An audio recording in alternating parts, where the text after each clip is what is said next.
Martes na, gamay nga DRPS2. antos lang, weekend na usab. Tinuod na, bisan unsa ka busy sa weekdays, pag weekend, mubawi sa pamilya, lahi gihapon kung adunay weekend bonding. Sa amua, simpleng tanaw, gamay nga istorya, tapos siyempre, adunay ice cream para good vibes. Sus ako makarelate gyud ko ana. Sa una mohilak ang akong anak kung mahutdan sa paboritong ice cream. Pero karon nga aduna nay trabaho, siya na ang kanunay magdala og pasalubong.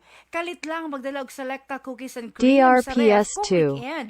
Makahimuot lang kay bisan daghan na ang mga bag-o pareho ra gihapon mi og paborito og buhi kaayo ang weekend bonding. Kaaligre di ay kasamang Aida. Usa ka tab sa silikta, buhi ang tanan nga weekend memories. Ang mga ginagmay nga tradisyon sama sa weekend ice cream, kana gyud ang dili mawala. Og tungod kay gihisgutan ang weekend traditions karong Disyembre, mas mahimong espesyal ang bonding. Tungod kay adunay selekta og Uniqlo collab na. DRPS2. Limited edition shirts og tote bags pang weekend OOTD sa tibuok pamilya. Wow, kaaligre. Aduna ba'y promo? Oo, adunay free ice cream giveaways ang selekta. Kada weekends lang kini, adto lang sa Uniqlo SMC Side City Cebu, palit og bisan unsa nga item sa selekta og UTME collection. Picture ni kini kauban ang selekta mannequins, i-post online og i-presentar ang receipt sa in-store booth. Unya, free silikta ice cream DRPS2. dayon.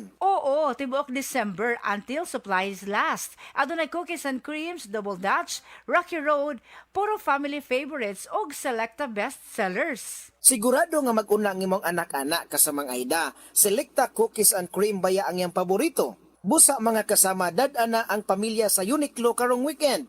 Sa dili pa mahurot ang freebies. Sakto, mas mulami ang weekend bonding kung dunay selecta bestsellers. Busa kita kits mga kasama.